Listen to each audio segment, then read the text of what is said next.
Tool storage and implementation.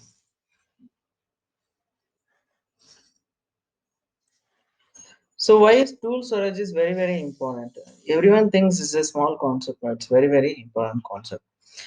So tools are the main key factors that are forming the products.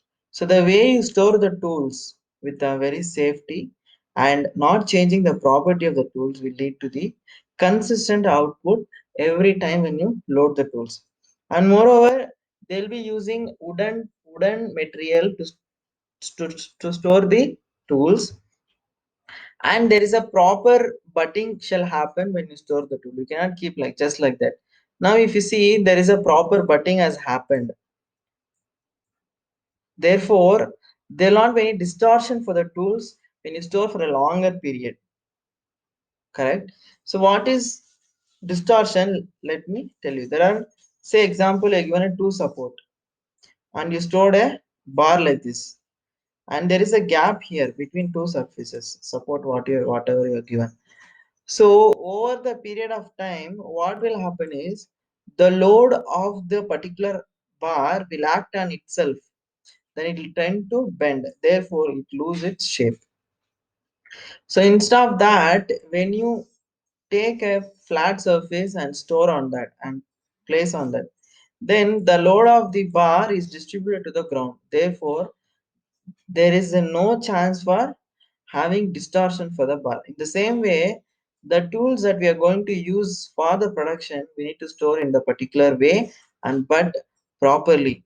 Only then that will produce consistent output. These are some of examples of the tool storage. If you see, there are milling tools. They made a holes like that so that it will properly butts, and they selected the wooden material where it will not change the property of the whatever the butting, whatever comes to contact with that. So it's very important. Then this is an example how they store the small tools to daily use. These are the safest way of tool storage. Now, this is an example of tool storage for the working table where some operations are happens here, some maintenance, and see how they have stored the tools and so nicely, and everything is available here. And whatever things he has to do some activity, everything is on and available, and the time to complete the activity will be very less. So same way here, some of the example of tool storage concept, everything is arranged here, the shadow board, and the working takes place here, and it will happen effectively. So that's about tool storage and implementation. You understood why it is really important to have tool storage and implementation. Yes. So next we are going to see machine parameter correlation. So what is machine parameter correlation? You understand the machine parameter correlation. Let us see what is correlation. So correlation is nothing but the relation between two entities or two parameters. It can be an input and output, or between the inputs, or between the outputs. Say usually we know that stress is directly proportional to strain. That means when you increase the stress, strain also will be increasing. So there is a correlation between stress and strain. So in the same way, we are going to see machine parameter correlation. That means for each parameter, between the parameters, what is the correlation, and to the output, what is the correlation. Now let us see what is the basic correlation as we discussed now. In order to find out the significant change in the output.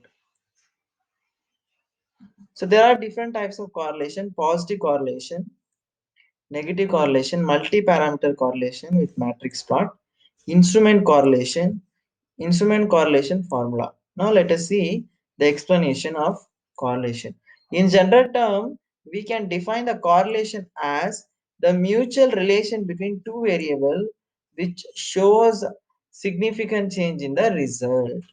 That means, as I discussed, the stress is directly proportional to strain. That means when the stress increases, the strain also will increase. There is a mutual relation between these two variable. Now let us see what is positive correlation.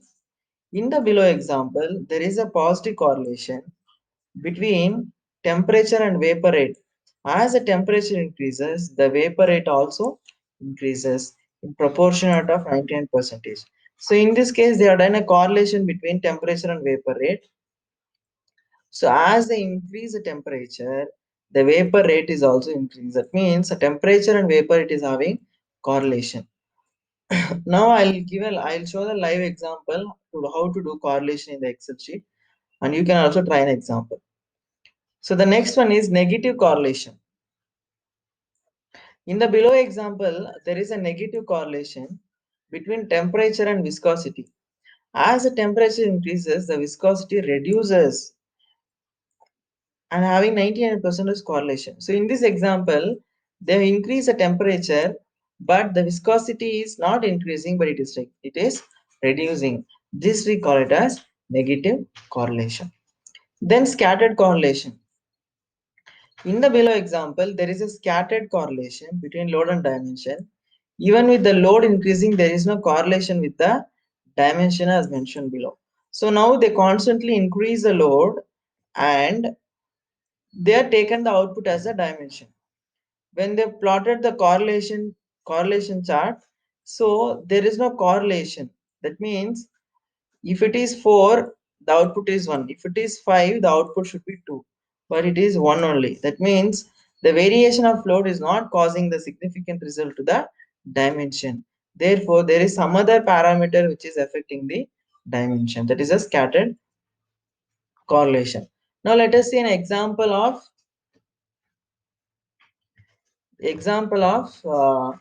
a correlation. See, I'll take temperature 10, 20, sorry, 10, 20, 30, 40, 50, 60, and I'll take something called vapor rate as it is in the example 50, 60, 70, 80, 85, 90. Now I'll plot. What you have to do is you have to select the data, go to insert, then go to scatter plot and give with the line diagram. So it will form a correlation like this between temperature and vapor rate. Go right click and then go to add trend line and display R square. Display equation in the chart, then click on display R square value on the chart. So R square value is nothing but relation square value. It is 0.9771. That means 99.77 97.97.71 percentage. There is a correlation between your temperature and vapor rate. Okay, formula, I'll explain you what is a formula. R square is nothing but the relation square value, root square value, relation square value. So now I'll change that vapor rate. Say example, it was 10 and it was 12, it was 5 and it was 3, it was 2 and it was 100. Now if you see, there is no correlation. That small dotted line is nothing but it is telling that as per your data, it should supposed to come like this, but it has come like this. That means the variation of temperature is not giving a right correlation to the vapor rate. So this example you can do it on your own. So next we are going to see machine parameter correlation. Now we understood the normal correlation. Now let us see machine parameter correlation.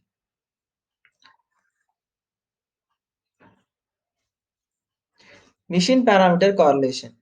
Machine parameter correlation is used to find the correlation between the actual parameters and the output. So what are actual parameters? The parameters that is getting generated within the machine and the output. The output can be a weight or some dimension or a visual, anything. So we use R square value in order to find out the correlation. So what is the formula for R square value? Estimated value divided by actual value. Say you estimated 100 should come and you achieved also 100. So therefore the ratio will be 1. Therefore 100 percentage both are matching. The same concept that will be compared between two variable. So how it is done? If y is a function of x, y is equal to f of x. That means y is an output or an dependent variable, x is an independent variable. If x changes, y also changes. Therefore, x is an independent variable, y is the dependent variable. Now what we'll do is we'll create matrix plot and see the correlation between the parameters and the output. So I'll show a live example how we can do it. In Minitab. Say example, I had temperature,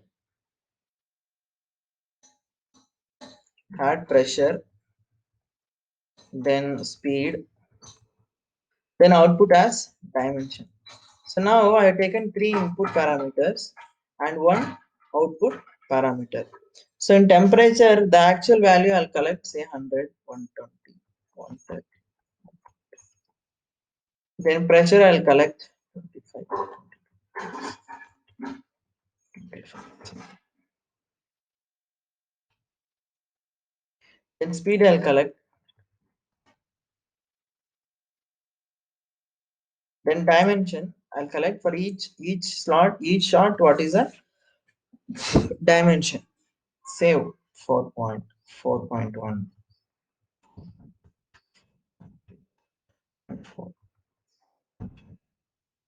So now we have collected input parameters and output as a dimension. Now go to graphs, then matrix plot, then give simple matrix plot, say OK. Sorry. So go to graphs, matrix plot, you give simple matrix plot, say OK, and you select all the this and say OK.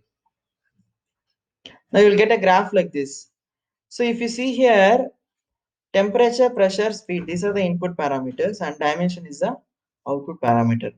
See, if you see temperature and pressure, if you come like this and like this, temperature and pressure, there is no correlation. Temperature and speed, there is no correlation. Temperature and dimension, there is a correlation because it's forming a straight line.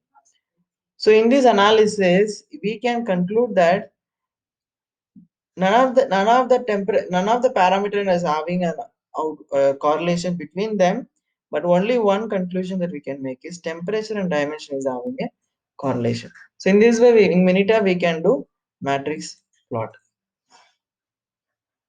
So now the given example, let us see the below example for one output and many input correlations. So I've taken dimension as a output, temperature, viscosity, load, pressure, speed, density, cooling time, torque. So they've taken many input parameters and one output. Once they do the matrix plot, they got to know that there is no, everything is scattered, there is no correlation.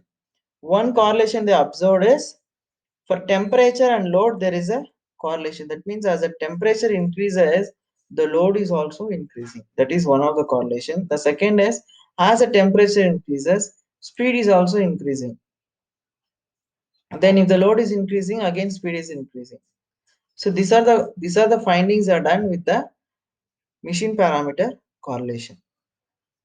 Matrix plot is a tool that we can find the relation between many variables and DOE with the significant variable in order to achieve the significant output. That means once you do matrix plot and find out the significant parameters for the output or between the input parameter, we can do design of experiment that is called DOE based on the matrix plot. So that's about machine parameter correlation. So you can collect some data in your company and do the matrix plot and find out which parameter is having relation between the parameter or the output and fix the specification in order to achieve the maximum or output optimized output. So next we are going to see parameter capability test.